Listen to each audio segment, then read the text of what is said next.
guys, for the people, saka nhasi ndo day 2 tikunokwana Chipo zvikuitika zvokuti masemende ari kuterera saka ne2 maDoorframe aya kureva kuti confirmed tikuita 2 rooms dzedu maDoorframe 2 avepo fast track basa rikurumidze kufamba ndobva tapuwa 2 maDoorframe ndobva tazonda kumashops nemabrickforce ataugwa aya iyi inonzi DPC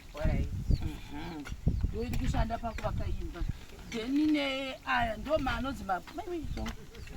mabrickforce aya anonzi machi mabrickforce koimwe yacho ndedzei kushandisa pakuwaka iyi inoita kuti imba isaita unyoro ko unoziva wani andoziva mbijana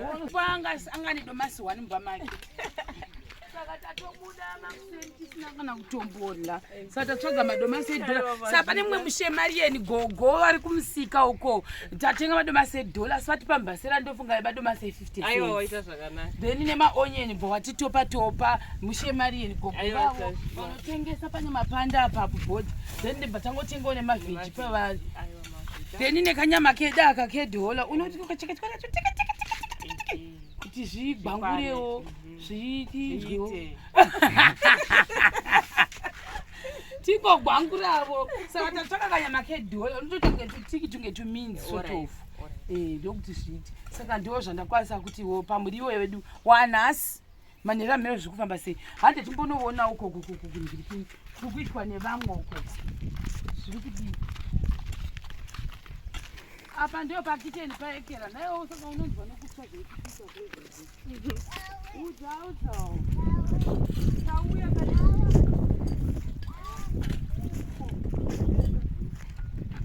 makasimba ere moti kudii zviri kufamba vanhu hobho ndavaona muMaShemarians sikanzi makaita basa madzoka kwaChipo tati vekumashops hatisi kuzokusaidi kunoku kuti zviri kufambawo sei aiwa saka totenda zvedu tikutenda saka vamwewo tatombopuwa mbasira yemadomasi nevamwewo vanotifolowa maprograms edu nekufarawo nezvatikuita saka I think vanhu vazhinji ndofunga vari kutionawo vari kufarira kuti maita basa mavakira Chipo wai uchifarigwa nevanhu kuderiyo ningoriwo munhu angori free uri free chititsanangurira kuti ndiusinzi uchigona kuverenga zvemapulani ka iyi plani yangodhirowiwa pasi aiwa chimbogesa kuti ichi chii icho chii mbogeswe imba iwa iroom handi panapa paveranda panapa veranda idining kaine ipi iyi ndo dining iyo iyi bedroom saka uchanga uchipinda anonza nezvaayani ndakudiko ndiageze wovhazira kuda uchaita tebho uchagorera uchaita mheno iroro wovha wapinda bedroom ndiwo unoda mubhedha mheno ukauwana hatizivi handiti zvinobva nema-well wishers because tinoti ma-well wishers isusu hatina mari saka zvinenge zvataugwawo nevanhu izva zvimunhu akaakati nangu handiti kubvisa semende ndoda kubvisa zengi handikwanisi kumurambidza ka chipepa chedu chechaendepi chiya chipepa chatapuwa kushopu mine nditoreke ndozokufara chaizvo nemabrickforce yabatsirwa navanhu zviri kuratidza kubatana because munhu haukwanisi kuzviitira zvinhu zvese uri wega pasina mumwe munhu because vanhu ndo vanobatsira isu hatingakwanisi hedu kuzvikwanisa zvese tega asi tine pamwewo padiki patinokwanisa ngetinatsaona apa asi tinotenda kunemi vabatsiri zvirambe zvakadaro saka ndo imba yedu inoratidza kuti yakakura imba iyi yamuri kuona saka panapa iyi ilist ndaenda ndikabva ndati ndinyorere ndine list yazvinhu zvedu zvatatisikasa nemabhilidha saka ndaenda kushopu ndikati ndinyorerewo kuti maprice ezvinhu izvizvi ari kuita mari kuti tikwanise kunge tichifamba neproject yedu mune zvakanaka zvamuri kuona zvadzimwa izvizvi kureva kuti maDoorframe tatoita maDPC tatoita maBrickforce atovepo sabva tadzima tichange tichishanda nechinhu ichochi chinochengetedza kureva kuti anditi ndabvunza ndikati mazen'e ari kuita mari akati mazen'e 1 iri kuita $10 isu tiri kuda 15 kureva kuti thats $150 handiti kapa zviri pajekerere wese mumazamashopu atofuti then mawindow frame munhu nyama uya ndazokwanisa kutadza kuinda ngozi atava kutenderedza but ndiwo ama-25 anongoita nemunhu wese 1 window frame uri kuita $25 kwakanaka since pane kazerani sati tichi 26 minus chi minus 6 1 iri kunzi $12.50 because kuti mudhudhu woya pano tatobhadhira already futi mudhudhu wauya nemazen'e ayo saka semende inouya nemidhudhu then tobva ipapo toenda pamadhoo vanoti mabutton door ari kunzi 1 iri kuita $20 saka isi toda madhoo maviri thats $40 saka mumwe anogona kuti inangu handina mazimari ekuwandawanda ndoda hangu kutenga dhoo rimwe rachipo tinozvitenda izvozvo zvakanaka ndo saka maviri ari kunzi $40 then 3 kgs black oxide vari kuti vaminotanyora sei apa because handida muti 3 kgs handiti azvesa star pakuti haasi kuziva kuti mamwe mashopa akusiva ati mavo vati packet 1 ari $50 so that's $50 times 3 tichita $4.50 kungori mathematician wakuda kutondishainira ndokuda kuonyera tonipatisa right ava ndibhudhi vaekera ndimi nenge muri nambani number 3 uchipota nambani ko ava womotevedzana saka kune ava pamwe vanenge vachifunga kuti pamwe tingoita vanhu mhiga tisingazivi vatoripo vakabata foshoro pano vari kubatsirana zvinhu zvinofadza machionere chinyama chedu chedhola andati vedu ngatisanganisatingonzwawo kuti tapota taiwana zvinhu zvekutevera muto uchinhuhirira zvebhifi saka tatsvaka kedhola mene kuti chakwana sei unoteka utikangakanga right then wobva ipapo then ringforce ayayaya 1 iri kunzi 10mm $4 isu tonoda chi maringforce ari 4 handitika saka kureva kuti aya ma10mm ari kutaura ari $12 ndizvoka inema 4 times 4 $16 watadza kucalculate 16 atadza kundicalculate then tiri kuzoda 2 ma12mm 1 atiri kuita $5 isu tiri kuda 2 do $10 saka kana uripo iwone uchiti hangu inini alright handina $20 handina 15 asi ndine $10 yakangonaka tinobva tatomanya tonoisa kupi tonokata kumberi tonoisa maringforce aya zvinhu zvakanaka izvozvo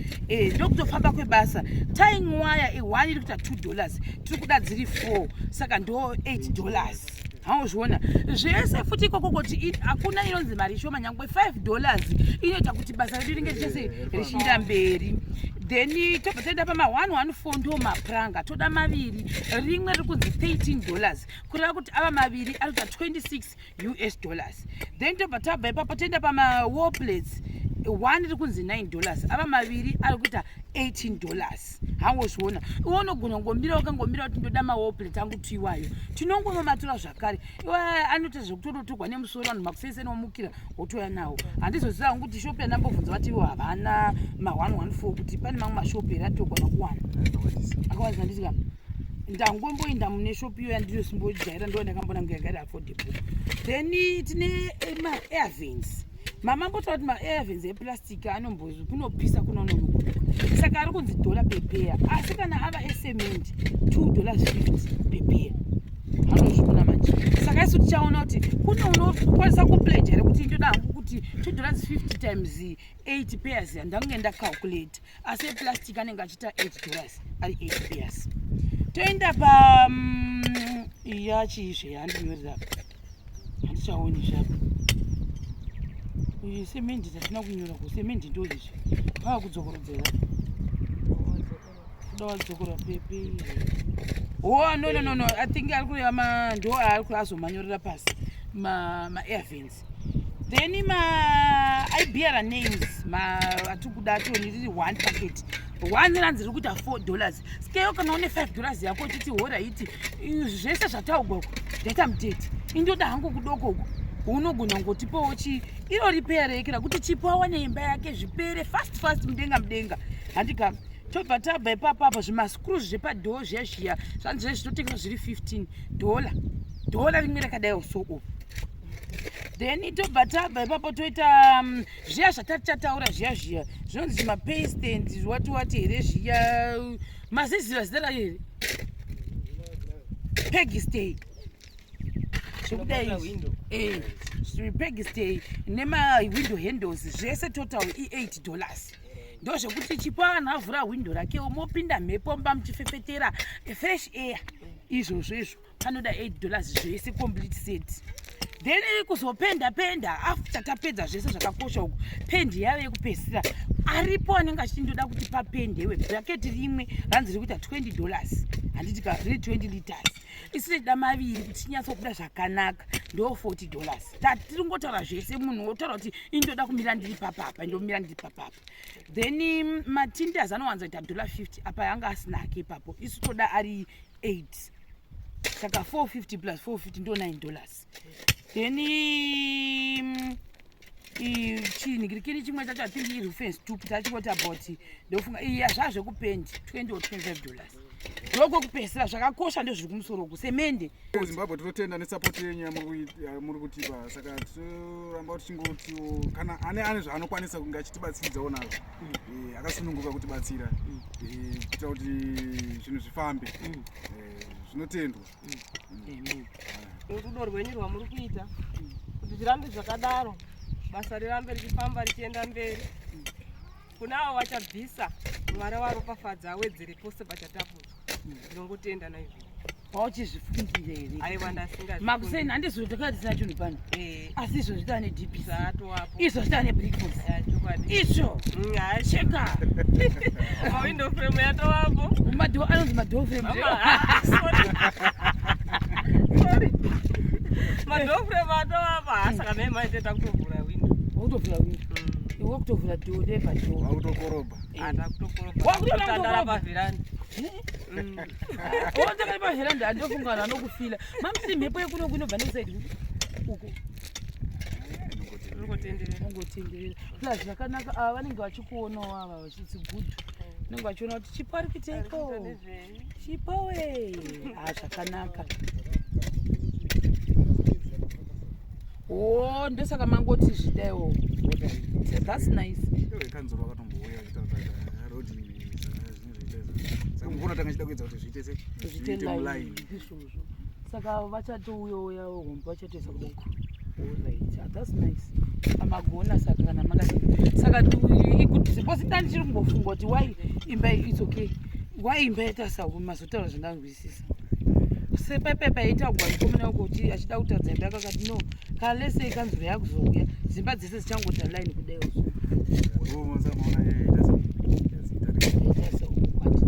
saka iyo ichaita sei irapo